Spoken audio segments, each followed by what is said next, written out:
வணக்கத்தை தெரிவித்துக் கொண்டு நம் அருட்பெருஞ்சோதி வள்ளலார் ஐயா அவர்களை பற்றி சென்று பார்ப்போம். 19ஆம் நூற்றாண்டு காலகட்டத்தில் இந்தியாவில் பல சமயவாதிகள் தோன்றிய அதே காலகட்டத்தில் மதமானதை முடியாது மதத்திற்கும் சாதிகளுக்கும் சாட்டை அடிபடும் வகையில் ஒருவர் பிறந்தார். அவர் மூடியிருந்த பழக்க வழக்கங்களுக்கெல்லாம் சாட்டை அடிபடுத்தும் வகையிலே பிறந்தார் என்றால் அது நம் வள்ளலார் ஐயா அவர்கள்தான்.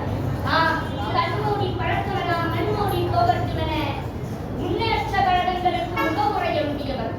கண்மூடி பழக்கமெல்லாம் மண்மூடி போகட்டுமென முன்னேற்ற கழகங்களுக்கு முகமுறைய முடியவர். கை வீசி நடந்தால் தான் சுற்றும் வலிக்கும் என கை கட்டி நடந்த கருணையின் மறு உருவம் நம் வள்ளலார் ஐயா அவர்கள். மற்ற துறவிகள் எல்லாம் சாதியில் இருக்க நீர் மட்டும் வெள்ளுடை அணிவது ஏன் என்ற கேள்வி அவர் முன்வைக்கப்பட்டது. அதற்கு அவரை பதிலாக தெரியுமா என் அன்பு சகோதர சகோதரிகளே? நானோ கருணையின் கருவி கொண்டு ஆசைகளை வென்றுவிட்டேன், ஆதலால் வெற்றியின் அடையாளமான வெற்றுடையை அணிகிறேன் என்றார். என் அன்பு சகோதர சகோதரிகளே, நம் வள்ளலார் ஐயா அவர்கள் மறைந்த பிறகு 8 ஆண்டுகளில் பெரியார் பிறக்கிறார், 5 ஆண்டுகளில் பாரதி பிறக்கிறார்.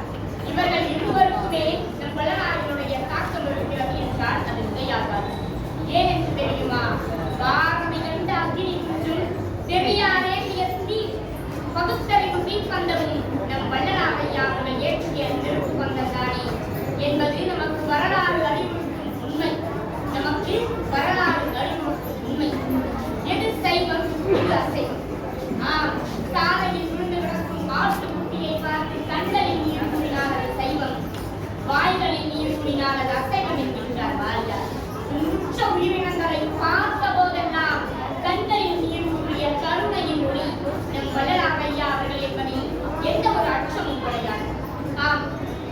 ஏகிகளவு தூரம் ஏழையின் முகத்தில் இறைவனை காண்போம் என அண்ணா சொன்னதும் நம் காமராசர் ஐயா அவர்கள் மதிய உணவாய் அறிந்ததும் புரட்சி கவிஞருக்கு சத்துணவாய் தெரிந்ததும் ஏழைகளவு தூரம் இன்றைய உலகருக்கு காலை உணவாய் காட்சியளிப்பதும் பசித்தோர் முகத்தை பார்க்காமல் இருந்து விடாதே என்ற நம் வள்ளலாரினுடைய வரிகள் தானே நட்பு தோழமைகளே.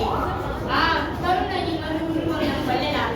வாடிய வயிறை கண்ட போதெல்லாம் வாடி நின்ற தெய்வம் அவர். பசியுற்ற வயிறுகள் பசியாரவே அணையாத நெருப்பை வடலூரில் ஏற்றிய அருட்பெருஞ்சோதி நம் வள்ளலார் அவர்கள்தான்.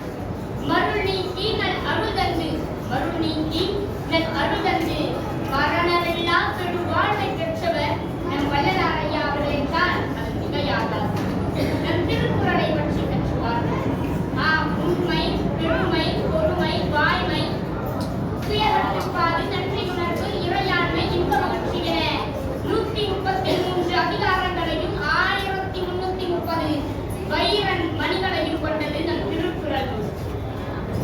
தெய்வத்தால் ஆகாதெனினும் முயற்சியால் அதன் பயிற்சியால் உன்னை வருத்தி உழைத்தால் அதன் முயற்சியால் அதனை வருத்த கூலி தரும் என்று தோல்வியால் குழியில் விழுந்தவனையும் கையை பிடித்து தூக்கி விடுவது திருக்குறள்.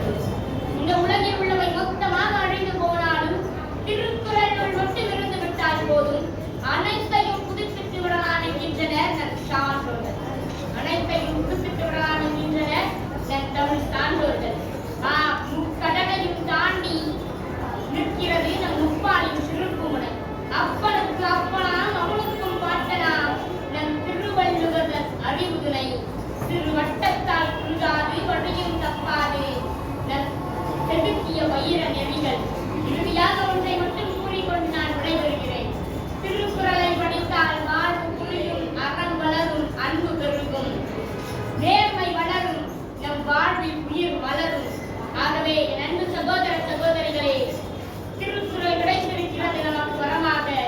பயன்படுத்துவோம் சரியாக, வாழ்க்கையில் முன்னேறுவோம் வரலாறாக. வரலாறை படிக்கும் மாணவர்களாக மட்டுமல்லாமல் வரலாறை படைக்கும் மாணவர்களாக மாறுவோம். முயலும் வெல்லும், ஆமையும் வெல்லும்.